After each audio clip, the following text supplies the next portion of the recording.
All right, welcome to the Young Turks. Cenk Ugranik sparing with you guys. Lots of news today. Let's get started. Whoa, Okay. How quick was that? I'm in one of those moods where I'm okay with you like wasting time. Oh, that is a very rare mood. And be careful what you wish for. It is a rare mood. Okay. But no, I'll take this gift, Cenk. I'll give this. We'll get right to the first story. Let's get started.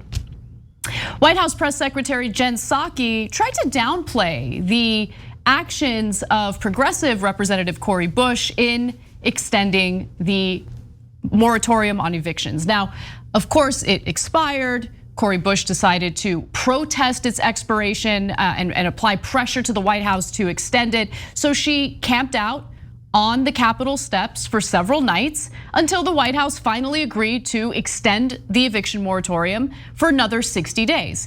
Now, Jen Psaki, White House press secretary, was asked about this, and here's how she responded to the question. What role did Congresswoman Bush's protest play? A number of Democratic leaders were giving her a lot of credit for raising the issue. I know the vice president spoke to her Monday. What role did that play in the ultimate decision of the White House to move forward with the new order? Well, I don't think anyone could hear Congresswoman Bush's own personal story and experience and see her advocacy and her passion and not be moved by that. I know a number of members of Congress were moved by that as well. What I will tell you is that the president had a number of calls with Speaker Pelosi over the weekend. Her advocacy, her commitment to looking to see, kicking every tire, just to go back to the analogy of yesterday, to see what was possible is something that was certainly impactful and influential with the president. But I would just reiterate that the president called for the extension of the moratorium back in January. CDC extended it 3 times. We also have spoken to this over the course of the past several months, and we've been in close touch with a range of members of Congress. So absolutely, the passion, the advocacy of a number of members is something that I think everybody watched closely, but I think it's important to note that we all shared the same objective and have from the beginning. No, I like that sandwich method that she used there, where she's like, yeah, Cori Bush. I mean, mad respect for Cori Bush. You know, she used to be homeless, and people are really inspired by her story. But anyway, no, I'm going to minimize her role because it turns out that Nancy Pelosi had way more sway. Nancy Pelosi, a real fighter for the people, and then she ends again with some platitudes toward Cori Bush, but also notes that no, we all wanted this. Don't you get it? All of us, Democratic leadership really wanted this, Cenk. Let's all forget about the fact that literally a few days ago, prior to that press conference, Jen Psaki was the one who's like, I don't know, my hands are tied, what can we do? What can we do? Our hands are tied. Brett Kavanaugh made a non-binding opinion in a court ruling that has nothing to do with extending the moratorium. And since it's non-binding, we're gonna pretend like it is binding and refuse to extend it. That's what they initially did at the White House. Yeah, you said you had no legal authority to do a goddamn thing a day ago. Yeah. And then now you turn around and say, oh yeah, we were planning to do it all along. Doesn't appear that way. Okay, so that is what normal people colloquially call a lie. But of course the press is like, oh, it's a Psaki bomb, oh my God. Have we been kind enough to you, Jen Psaki? So anyways, now the most important part of this is the essence and the substance of the lie. So Biden was definitely not going to do anything about the eviction moratorium. That is why Cori Bush had to sleep outside on the steps of the Capitol, because she was trying to draw attention to it and do a protest. You don't have to do a protest if your own party agrees with you. Remember, she's in the Democratic Party. She did the protest because clearly Democratic leadership did not agree with her. Right. So if somebody comes to me and says, hey, Cenk, I'd like to give you a Ferrari. I'm not gonna go out and protest, be like, oh no. I'm gonna go, okay. I don't really like it, I'll sell it though. Okay, right. So, can you imagine Cenk driving a Ferrari? Nobody can imagine that. Anyway, but you protest things, especially within your own party, if they are not going to do it, right? So but this touches a nerve with Democratic leadership and the people in power because they don't like to be embarrassed. And Cori Bush embarrassed them because it's not just Biden. Pelosi wasn't going to do a damn thing either. And we told you guys this, and this is an absolute fact. There's about 20 conservative Democrats that said they would vote no on the eviction moratorium. That's why Pelosi said, all right, let's all go home and make sure we don't vote because we want to protect our beloved corrupt Democrats, and they work for real estate interests. And if we voted, they'd be embarrassed because everybody would know that they work for real estate interests. And our job is to protect them. And by the way, us, we also they just got $1 million in June from real estate interests. The entire House Democratic caucus did. So it's all a lie. There's no real reporters, so of course nobody asked them, hey, didn't you guys take millions of dollars from real estate interests? Couldn't that have been why Cori Bush was protesting you? Don't tell me you were all on the same team. Now again, Cori and the others are polite and wonderful, and so they don't make it as brazen as I would, right? By saying, yeah, I'm out here because I'm protesting Biden and Pelosi. But they made it clear enough, and that's why that question was asked, and that's why Jen Psaki had to lie. I mean, other members of Congress were already on vacay. They're chilling, they're hanging out. They're not thinking about people getting evicted from their homes.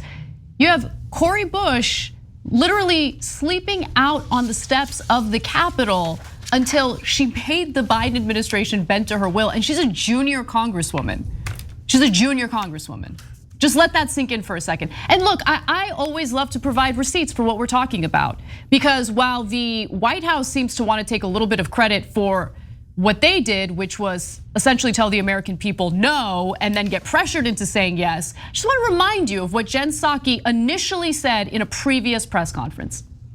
The CDC extended the moratorium not once, but 3 times. We made clear when we did the last extension that that would likely be the last extension because of the legal limitations. Okay, there are no legal limitations at this moment. Brett Kavanaugh wrote a non-binding opinion in a different Supreme Court ruling. So Biden, without having to rely on Cori Bush camping out on the steps of the Capitol, could have called Kavanaugh's bluff. He could have, as the executive, as the head of the executive branch, as the president of the United States, could have extended the moratorium on his own, call Kavanaugh's bluff and let it play out in the courts, but he didn't want to do that. And then of course, I mean, then they turn around and they extend the moratorium. What happened? I mean, it's just so clear that they lied. And then finally, one woman who's thanking Cori Bush is a mother of 3. This was an interview on CNN, and I want to share it with you because regardless of what the White House has to say, regardless of what Democratic leadership has to say, regardless of what the pseudo left has to say as they're harassing Cori Bush following her win, this is what real Americans are saying. I'm just so fortunate right now. This is beyond me. You don't understand. Like when I put that up, I never thought that anybody would have reached out, especially CNN, and then to hear that a congressperson, my story reached you. This is just amazing. I'm so thankful for that. There's people like you out there. I'm so thankful for it. Thank you so much. I'm sorry. Kelly, you and your family, you and your family deserve representatives that care about you. Our country deserves to have representatives that represent. And so this is the least that we can do for you, is to step up and make sure that you get to stay in the safety and the comfort of your home while we work on other things to help make sure that your life and the lives of your children are better. This is our work. So you don't even have to thank us. This is our work. This is the least we can do. So I love what Cori Bush did. Obviously, there's more work ahead, right? This is just really the beginning because there's a huge problem in regard to getting the federal rental assistance money distributed to people who need it. And we'll talk about that in more detail a little later in the show. But when I watch that video, Cenk, the other thing I think about is We live in one of the richest countries in the world. And think about what those 3 little girls in that video are going through and how traumatizing it is to be a child and not know whether you're gonna be allowed into your own home tomorrow. We have countless children in this country dealing with that. We also have children living on the streets already, homeless children in one of the richest countries in the world. And it's beyond shameful that we've gotten to this point.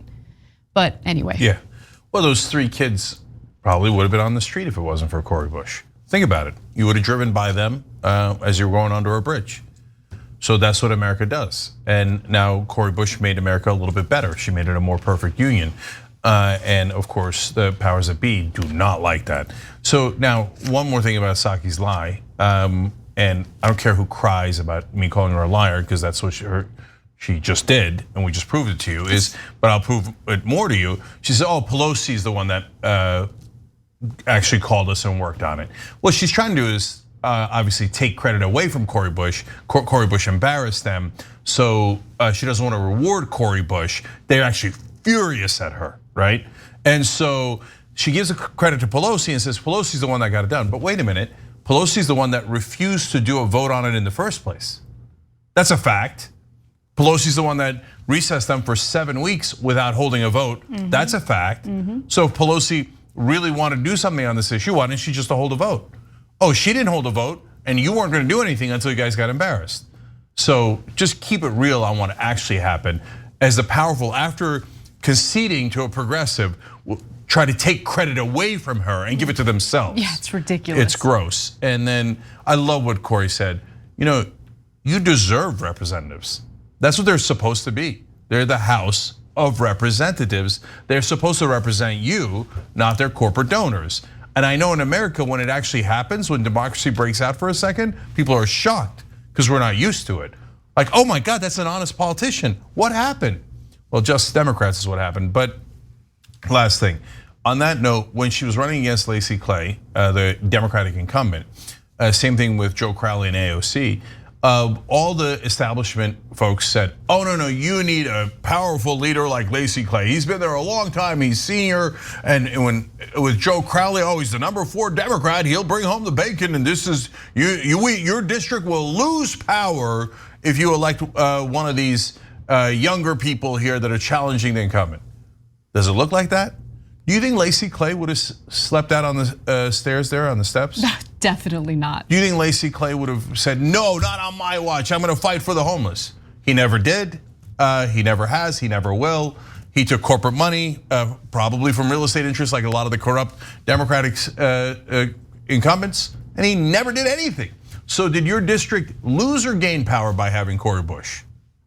It definitely gained power. So the next time that they tell you, you gotta vote for an incumbent because they're gonna help your district, understand that it's the exact opposite, You need real fighters who are gonna fight for you and represent you, and that's what Cori Bush is. Well, let's talk a little bit more about the eviction moratorium, but more importantly, why it is that Americans who need rental relief haven't received it yet. There's a really great piece in the American Prospect about this. So, while the Biden administration has finally agreed to extend the eviction moratorium for another 60 days, there's still a massive problem looming. And that massive problem is the fact that states do not have the infrastructure in place to distribute the tens of billions of dollars in rental relief money that's been allocated by Congress. Now, David Dayen writes about this in detail in the American Prospect, arguing that I call on all state and local governments to take all possible steps to immediately, by the way, this is from his piece. He's quoting what Biden said, where he says, I call on all state and local governments to take all possible steps to immediately disperse rental assistance funds, Biden declared, referring to the $46.5 billion made available in 2 coronavirus relief packages. Biden continues to say there can be no excuse for any state or locality not accelerating funds to landlords and tenants that have been hurt during this pandemic. But the problem really lies in the way that the legislation was written, because it's incredibly complicated, the terms are difficult to abide by, and it makes the process a lot more difficult for states that just don't have an infrastructure in place to distribute that money. That's part of the reason why in the previous 5 months in which the rental assistance was available, about 3.25 billion has been delivered to tenants and landlords. So 3.25 billion out of 46.5 billion has been distributed. So it gives you a sense of just how dire this situation is. Now, what's the problem? Well, what's holding state governors back, state lawmakers back from distributing the money? Well, it's funny because Senate Majority Leader Chuck Schumer clearly stated something. While everyone was in Washington urging states to get that rental assistance money out, let me urge everyone in Washington to not delegate to the states to do a job they weren't equipped to do in the first place. That's a quote from Chuck Schumer. So he was apparently very aware of how ill-prepared states were in terms of distributing this money. And Dane continues to write that it starts with the initial text of the first bill that included rental assistance in December of 2020. On page 2256, it states that payments of rental assistance shall be distributed to state and local governments, not through a federalized program, which I think is a huge problem here. And then on the next page, there's another curious passage suggesting that a landlord or utility provider could not agree to accept payments from a state or local government entity, and the money would have to go directly to the household instead.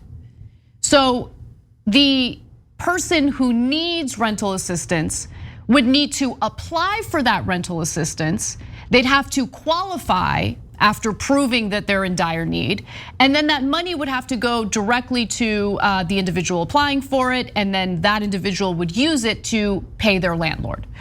I have more details about how complicated the distribution policy is, but before I get to it, Cenk, did you want to jump in? Yeah, so I don't think it's an accident that they delegated it to the states. I think that they didn't want all of it sent out. Now look, it's obviously a little bit of analysis here, and I don't have a memo saying from Democrats, we don't really want this dispersed too much. But think about the logic. If it's not intentional, then it was negligence.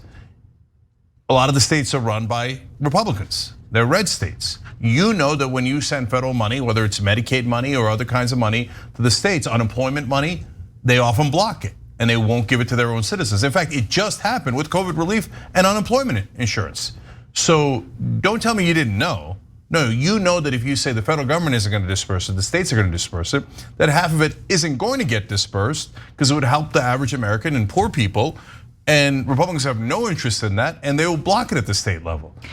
Can I jump in? Because I think that your theory is definitely credible, and it immediately made me think back to how the bipartisan infrastructure bill is being funded. Because remember, it's a $1 trillion infrastructure bill, but roughly half of it is new spending. So where's the other half coming from? They're essentially reusing money that was appropriated for coronavirus relief efforts. So why didn't that money go to where it was supposed to go in the first place, right? Yeah, 100%. And so, look, even if I'm not right, and it's just, we accidentally gave it to the states where, you're right, the red states aren't gonna give it to people who might get thrown out and get evicted. Well, then that's a massive mistake. That is an unconscionable mistake.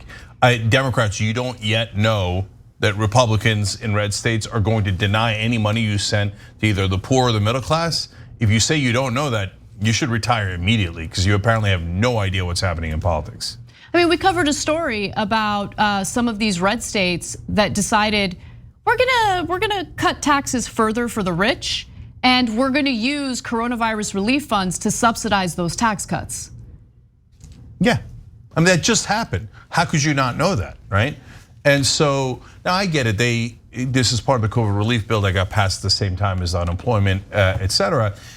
but it's not like this is a new phenomenon. And so of course in this case, it's and by the way, it's a combination of all those things.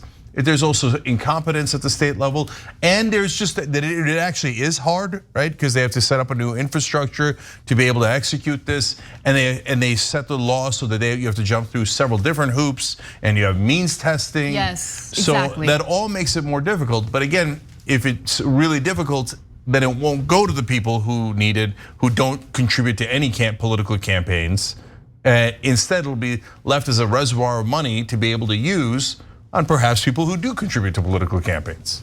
So I want to also talk a little more about the means testing involved, because you have to qualify for the rental assistance. And so there are what appears to be several hoops that people need to jump through. As Dayan writes, one or more individuals in the household must have qualified for unemployment or experienced a reduction in household income or some other financial hardship they can attest to in writing.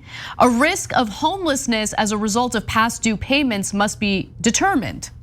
So people need to be super, super desperate for relief, and they have to apply for this in writing, which can be difficult to do for some people who might not have the resources necessary to apply for this. The household income must be 80% of the area median or below, and those under 50% should be prioritized. With that income determined either for just get the money to the people. Just get the money to the people. And if you end up determining that people who didn't really qualify for that money, took it, then just tax them later when they file for their taxes. Like the nickel and diming and the means testing and the delays and the bureaucracy, it's garbage. It's garbage. And look, we're not talking about right-wing lawmakers implementing means testing. If it were up to them, they wouldn't provide any rental relief to begin with. But when it comes to Democrats, they fall for the same corporate nonsense, right? Which is oh, well, you don't want people to live off the government. You don't want people, fraud's a big problem. No, you know what's a big problem? People getting evicted from their homes in the middle of a pandemic. That's a big problem. Get the money to the people and then worry about taxing them later if they took more than they needed. But no, we gotta do all these delays because we don't have enough homeless people in the country. We don't have enough children living on the streets. No, the lack of Democratic leadership here is beyond frustrating, beyond shameful, beyond embarrassing. I mean, they pretend to be the party that looks out for people. They don't look out for people at all. Don't apply means testing to this aid. Just don't. Get the money out there, keep people in their homes. Now, again, let's give a contrast here. So I know what the conservatives will say, both in the Republican and the Conservative Party. Well, if you don't do means testing, the people can lie. These poor people can't be trusted. Really, guys, you live in it. Okay, anyways, let's just say that you're one of those skeptical people. Great, well then let's use that skepticism for giant corporations as well. You wanna do that? Remember how the Fed basically printed $4 trillion in the beginning of the COVID crisis and handed it to the largest corporations in the world? Did we say, oh, well, don't give them that, then they'll become lazy bums. And we have to do means testing, and we have to do this kind of testing. No, the trillions from the Treasury that went to the largest corporations, they didn't do means testing, right? Okay, the money that was printed at the Fed, there was no means testing. Cenk, they needed liquidity. They needed liquidity. Okay, American people, they don't need liquidity. The big banks, they need liquidity so they can buy shares of their own stock. Liquidity, that's what they need. Of course, if you said to people, people who might get thrown out of their homes, they actually need liquidity, very literally, okay? Yeah. They'd be like, well, I mean, you get what? Just because people need liquidity, you're just gonna give them cash? Liquidity meaning cash, right? Yeah. Well, you did it for the big banks and you did it for the big corporations and you did it at literally billions more, trillions more. Oh, no, but I know, but they were really rich, so that's why we had to give them more money. Really? And isn't it amazing that the journalists in this country don't question those double standards? Great piece by David Dayan. Read him more. All right, well, let's take our first break. When we come back, looks like we still have some federal judges on our side because Texas Governor Greg Abbott just got blocked from implementing an order that would allow for ridiculous and nonsense racial profiling. And he cited COVID as the reason for implementing this order. So we've got that story and more when we return.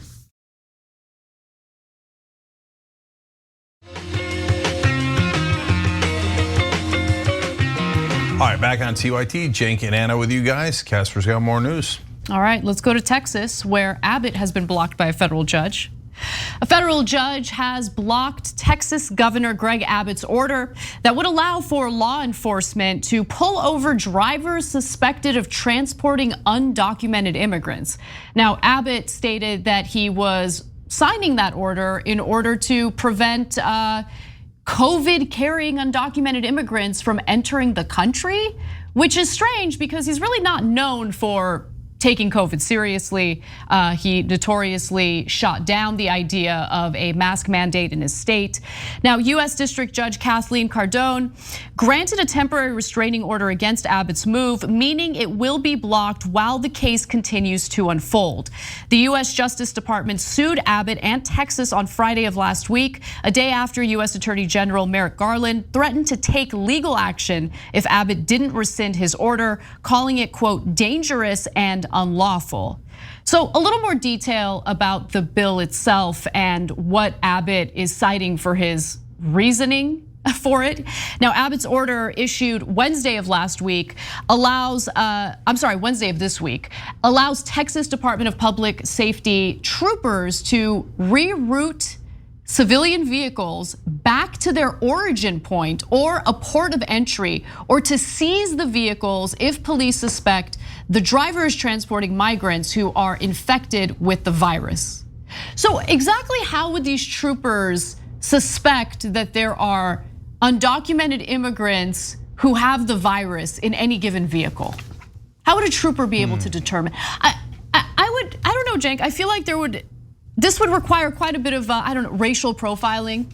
No, I bet troopers can just see into a car and know who's a migrant or not, having nothing to do with their race or their appearance. And on top of that, they have an amazing visual COVID detector. I believe that person has COVID. They might not even be sick yet, but I can tell because they're Latino. I mean, how the hell would you know? That's the most absurd thing I've ever heard. Like if you pulled over ambulances, maybe that's more logical. Like, oh, there's sick people inside ambulances, but random cars? Okay, you're telling me you know that they're migrants, plus you know that they're sick. I just literally have no idea how you'd know that. The sick part is the part that's made up, that's their excuse, right? The migrant part is, I just want to pull over Latinos. Yeah, keep it real. And look here, I'll give you one example. Let's say a cop in Texas sees me driving one car and sees Anna driving another car. Let's go to the wide shot. Okay, so who do you think he might pull over if he's looking for Latino migrants who might have COVID? Well, I don't know. Sometimes people say I look like a Latina. Okay. Which I like. Okay, which I it's take good. as a giant it's good. compliment. But my guess is that more times they would think I look that way. Yes, you are correct about that. Yeah, no, I mean what it does is it green lights racial profiling by troopers in the state of Texas. And I'm gonna get to why Abbott signed that order in just a minute, because clearly he doesn't really care about COVID. He's been incredibly belligerent and irresponsible in regard to responding to the pandemic in the state of Texas. But a few more details about the judge's decision and the order itself. The judge, Cardone, still must decide whether Texas's move is constitutional, and her temporary restraining order is set to last until the court's next hearing on August 13th. Abbott has defended his order as necessary to help prevent the spread of COVID-19 in Texas. Hilarious. While advocates for migrants say it would disrupt federal immigration efforts and invite troopers to racially profile people. Okay, so let's pause for a second, because while his opponents in that, they say, look, it does greenlight racial profiling. That's not the argument that they're using in court to fight back against Abbott's order. What they are focusing on is how this could impact the federal government in transporting migrants.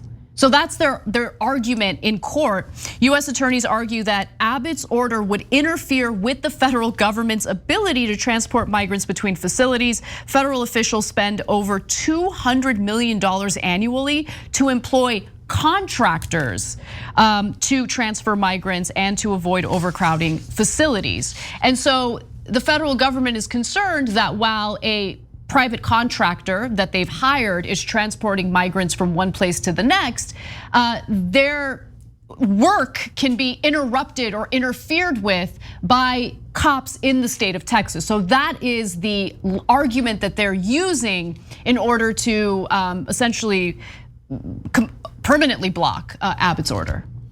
Yeah, guys, this actually is slightly more dangerous. So it's one thing when you racially profile people. It's terrible, unfortunately, with the Republicans. We've come to expect it a little bit. You should still fight back and do all the legal recourses that you can, and they have, and that's great.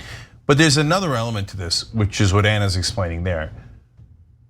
The way that they would know that they were migrants and why the Department of Justice is concerned at the federal level is if they took vans or cars that are transporting migrants belong to the federal government.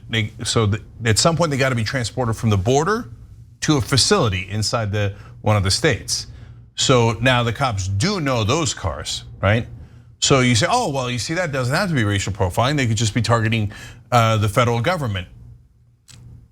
Are you guys, like, that's insane. So state troopers are gonna pull over federal officers, and what are they gonna do? Pull guns on each other? What kind of insanity is this? The federal officer has not only the right to, but the duty and the obligation to deliver those folks to the facility that he was delivering them to. He can't just say, oh, okay, I'll just hand it over to rando Texas trooper over here, right? Yeah, right. And the trooper says, now I got a law that says I got to take them from you. What, are we gonna pull guns on one another? This is insane. And that's what they're encouraging here. Yeah, so I am not going to give Abbott any credit for thinking ahead and considering the potential downsides to this order. Because it's not even about, obviously we know he doesn't care about COVID.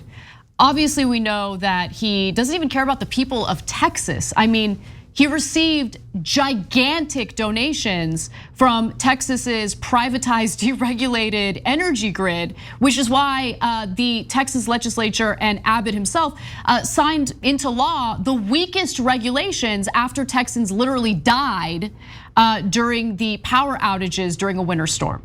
So the only thing Abbott cares about is his own power and self-preservation. And he's concerned about Allen West, who's even more to the right of Abbott, if you could believe it, challenging him in the gubernatorial primaries. So what he's been doing lately is signing more and more of these orders to, essentially pander to the far right so he can make a case for himself as he's getting primaried by someone who's even more of a lunatic than he is. Yeah, because, and we've shown you the many instances of this now. There's a competition within the Republican Party to be the craziest person, the dumbest person. Because if you are, you're more likely to attract voters, not less likely. So that's why, like right now, Josh Mandel and JD Vance in Ohio are in a race to out-dumb one another, right? And out-fascist one another. So, one will say, oh, let's ban this group. And the other one will say, oh yeah, let's make sure that people without kids can't vote. I mean, it's insanity on top of insanity. Because why? Because Republican voters reward insanity, and they don't want you to be intelligent. They don't want you to do things that make sense. If they hear like, oh, you're gonna pull over random Latinos, I'm here for it. Okay, oh, you're gonna pull over federal agents and point guns at them, and they point guns at you, and maybe you guys shoot each other? Oh, that sounds like so much fun. Yes, Greg Abbott. Never mind, Allen West was, yesterday Allen West was crazier than you, but now you've retaken the lead. Congratulations. It's just, the Republican Party continues to devolve and the Democratic Party continues to be incredibly feckless. But as one of our members said, I mean, right at the bottom of the screen right now, the Democrats are ineffective by design. Look, I mean, when you look at what the role of government is in a neoliberal system, it isn't to protect the American people, it's to protect corporate interests, right? Which is why I give that comment all the credit that it deserves. Because yes, this is by design. That's why we're seeing politics devolve more and more on a daily basis. And we gotta challenge that system in order to change things. But for now, we're gonna take a quick break. When we come back, we've got Marjorie Taylor Greene in Alabama encouraging people to not only be violent, but to avoid getting vaccinated, even though she's likely vaccinated herself. We'll be right back.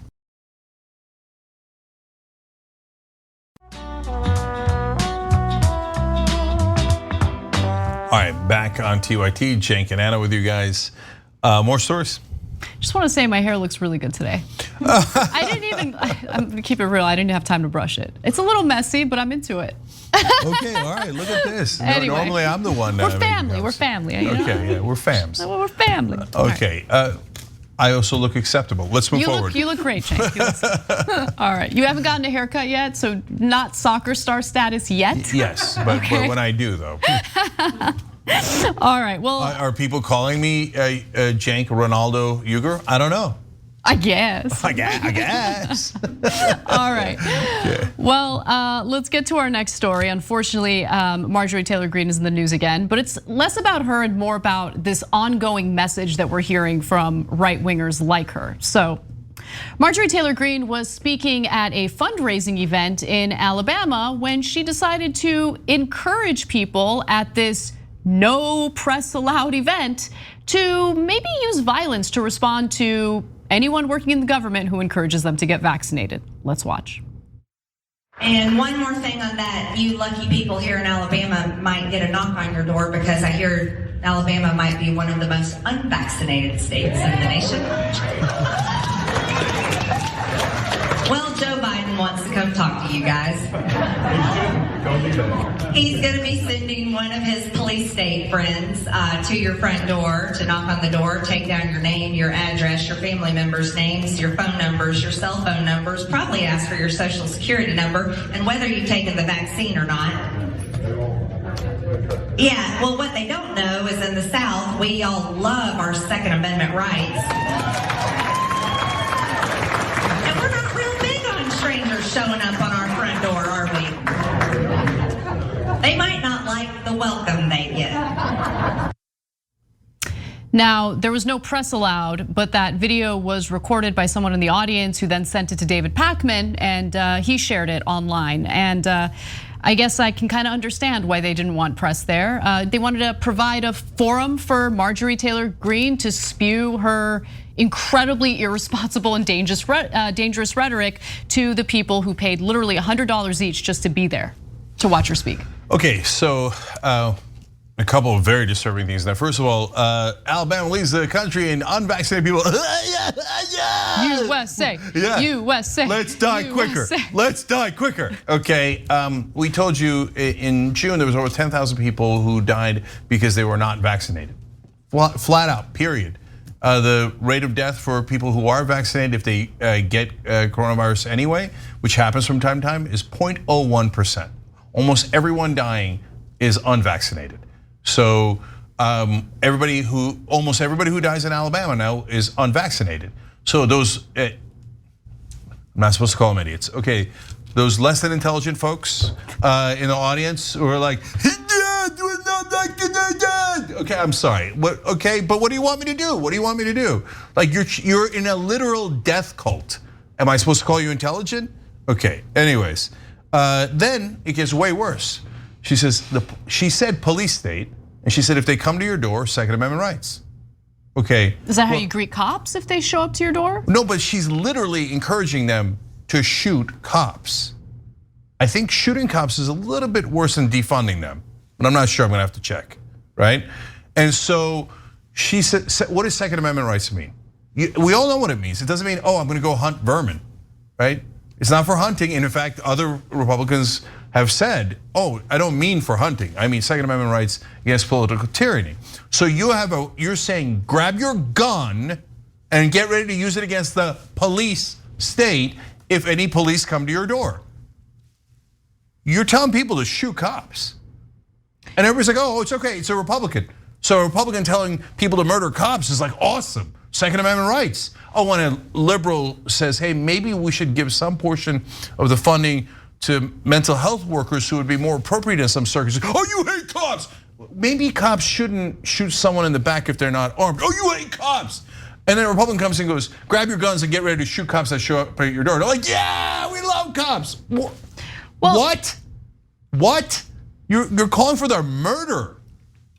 Look, I don't know how large that audience was, but if I were an Alabaman, even if I were a Republican Alabaman, I would be insanely insulted by the picture that Marjorie Taylor Greene and politicians like her are painting regarding the people of Alabama, right? Because what she's doing there is illustrating them as these like hyper paranoid, vicious people who have their guns ready the second someone knocks on their door, right? Well, like, kind of is Republicans in Alabama.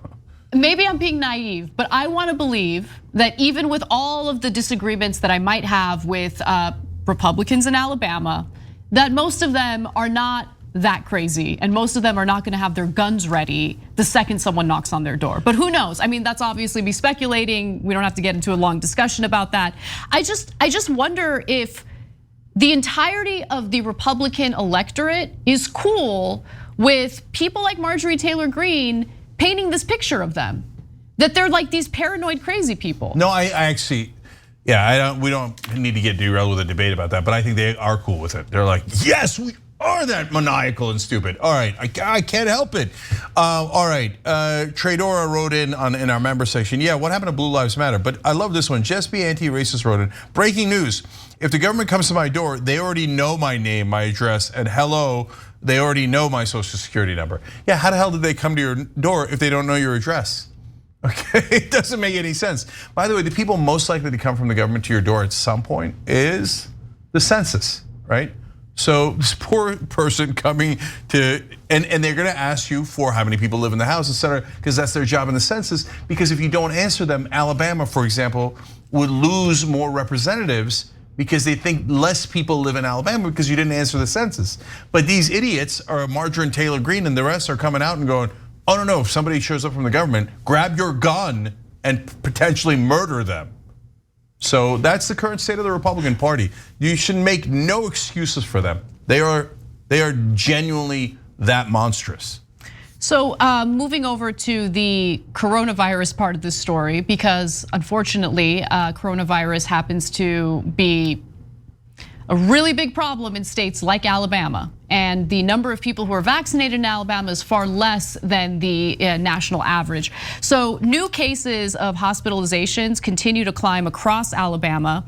There were 1,694 hospitalized with COVID-19 in Alabama on Tuesday, and that's a 73% increase in 1 week and a 206% increase compared to 2 weeks ago. The state reported 3,442 new cases in the latest data updated on Wednesday, bringing the 7-day average of newly reported cases to 2,635, a 140% increase from just 2 weeks ago. Now remember, if anybody tries to help those sick people, murder them.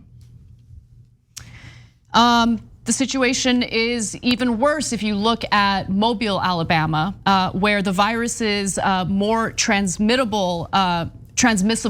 Delta variant has ravenously fed on 69% of adults who have so far ducked vaccinations. On July 26th, the county of just over 400,000 people added another 499 cases to its tally, most with the Delta strain, most all unvaccinated. The next day was another 553 cases, then 472 the day after that. And when you look at vaccination rates, they're far lower in Alabama. In fact, Alabama is tied with Mississippi in having always tied at the bottom. Run by Republicans right into the goddamn ground. In having the lowest percentage of fully COVID-19 vaccinated residents in the nation, the unvaccinated accounted for 97% of recently hospitalized COVID-19 patients in Alabama. Of the 2,379 COVID-19 deaths confirmed in Alabama between January 19th and June 30th, unvaccinated individuals accounted for 99%, according to the Alabama Department of Public Health. So again, we hear cases of breakthrough infections among those who are vaccinated, but the vaccine works the way that it's supposed to. It prevents people from getting incredibly sick. It prevents people from getting hospitalized. It prevents people from dying. That's why it's important to get vaccinated. Or you could die just to own the libs, and then you'll feel great about it. Either way. I love our members. That's why we do the show together. tyt.com/join to become a member and actually be part of the show. So last one is Carlson's a lying mother Tucker wrote in. So much for Southern hospitality. Indeed. Sweet home Alabama. Is it? Right.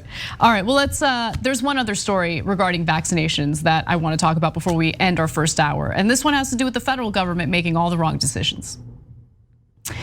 This week, the World Health Organization called for a temporary moratorium on booster shots in order to allow for coronavirus vaccine doses to actually reach poor countries that have really, at this point, struggled to get their hands on the very vaccine that entitled Americans here have been rejecting. Now, I want you to keep that context in mind because the White House has responded to those calls by the World Health Organization, and here's what they had to say. We feel that it's a false choice and that we can do both. We announced just yesterday that we hit an important milestone of over 110 million vaccines donated to the world. So we've taken action on the global level far more than any country around the world. We're asking the global community to also step up. We saw some action at the G7, more needs to happen. No, much more needs to happen because poorer countries, particularly countries in Africa, don't even have 10% of their population vaccinated at this point. Let's go to the second graphic here. As around a dozen rich nations begin rolling out booster shots, and I'll explain the whole booster shot thing in a second. Around 3.5 billion people across the globe have yet to receive a single vaccine dose. Of the 4.31 billion doses administered globally thus far, just 1.1% have gone to people in low-income countries. So what's the booster shot about? The United States hasn't begun implementing booster shots quite yet. Europe has, and the whole idea is a third shot in order to further inoculate people and protect them from getting, dangerously sick or dying from the coronavirus. The White House has decided to purchase more doses of the Pfizer vaccine in order to prepare for booster shots. But the fact of the matter is, if you're fully vaccinated as it is right now, without that booster shot, you're protected. Let's get doses to people across the globe who haven't been able to get vaccinated yet. And I think it's particularly embarrassing that we have a giant portion of this country right now that continues to spread disinformation about the vaccine, continues to pretend like the vaccine isn't important at all. And by the way, that the government has to go out of its way to entice people with prizes and tricks in order to get vaccinated. It's embarrassing. On a global stage, that is embarrassing. And I use the perfect word there, embarrassing. So there's 10,000 people a day dying from COVID across the world. And we're having to pay people $100 to take it because our citizens are so unintelligent and so monstrous that we say, oh, even though we have the privilege of being able to take a vaccine that the rest of the world is literally dying to get, we're not gonna take it. We're gonna make you give us money. Otherwise, we're not gonna take it. I think you've had a lot of opportunity to get a vaccine already in this country. Tons and tons of opportunity. I think we should pull all the vaccines and give it to the third world. I don't know if people use that term anymore, developing world, it doesn't matter, okay? Just give it to people who are literally dying for it. And so, look guys, you remember the story of the boat that pulled up in Florida during the Holocaust, and America wouldn't take them, and we sent the boat back, and then a third of the people were murdered in the Holocaust that were on that boat. Well, we're letting 10,000 people a day die. A day die. That is a giant, in essence, massacre. Okay. Now it started as something natural, we think, and this disease started spreading. And okay, you can't do anything about a disease. Well, but now that we have a vaccine, there is something you can do about a disease. But we're hoarding in America and not even taking it. So everybody who had a chance to take it already took it. The people left that haven't taken it are the ones who say, I don't want to take it. Okay, good, no problem. Here, because to me, a life in India is worth the same exact life as one in America. Absolutely. I know conservatives don't feel that way because they think, no, okay, they're brown, so they're not human. Or, okay, you think, oh, if they're not me, they're not my countrymen, they're not part of my community, I don't care about them. I don't think their life is worth as much as mine. That's the conservative mind. I don't think they even care about their own countrymen. Let's keep it real. Yeah, so that's okay though. The rest of us who are decent human beings do care about other people.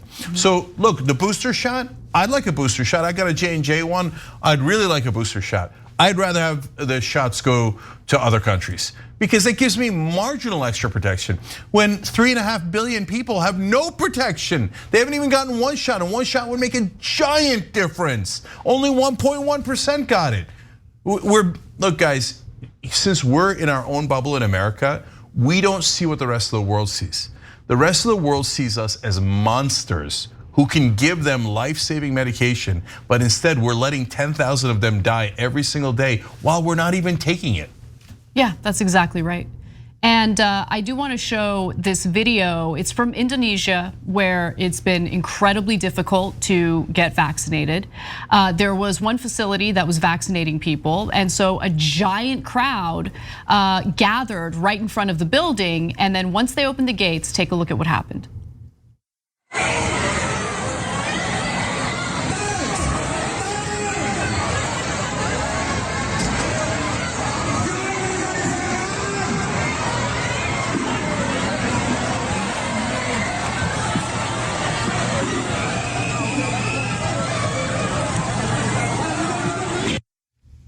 So Indonesia has fully vaccinated some 8%, just 8% of the population, a fraction of the immunizations in many Western nations where rates hover around 50%.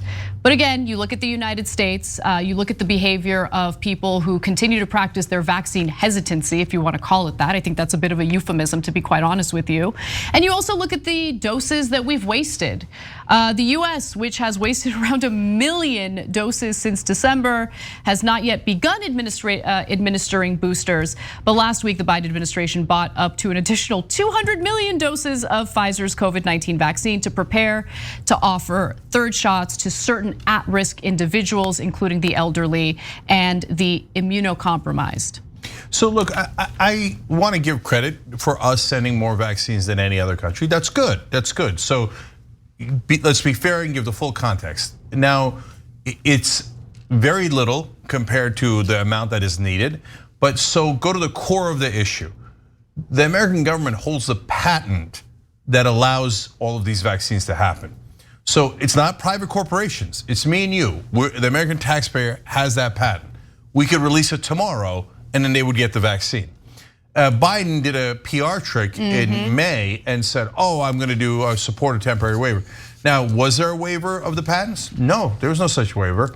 It just went to an international organization where the Europeans, now they have, you know how the Democrats have rotating villains? Yes. One day it's Manchin, the other day it's Sinema, and the third day it's Coons.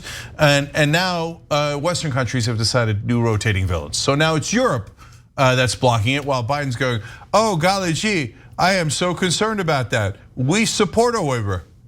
Okay, what have you done to support the waiver? Nothing. Well, you hold the patent. You could just release the patent. Well, I'm not gonna do that because that would hurt the profits of private corporations. But wait a minute, did they spend the money to get the patent? No, we did. Well, I know, but the United States government is owned by corporations. And Joe Biden is owned by corporations. So he works for corporations. He doesn't work for you, and he certainly doesn't work for those poor people in Indonesia. And so I know you could be a humanitarian and actually care about other people, but he's chosen that he doesn't care. Guys, think about how, look guys, we're risking worldwide instability, even if you don't care about other people. When the wealthy countries have 50% vaccination rates, and the poor countries have a 1.1% vaccination rate, the anger builds and builds and builds. And they know we could just give it to them. Look, that thing in Indonesia was counterproductive. Everybody's jammed together, we all see it, right? But why? Why do they do it? Because they're desperate, because their family members are dying right in front of their eyes. And America looks away indifferently. That does it for our first hour. We're gonna take a short break and come back with a message from a 43-year-old man who didn't want to get the vaccine, and now he's begging Americans to do so. One of the few people who have actually recorded themselves while in the hospital. So don't miss that story. I think it's a really, really important one.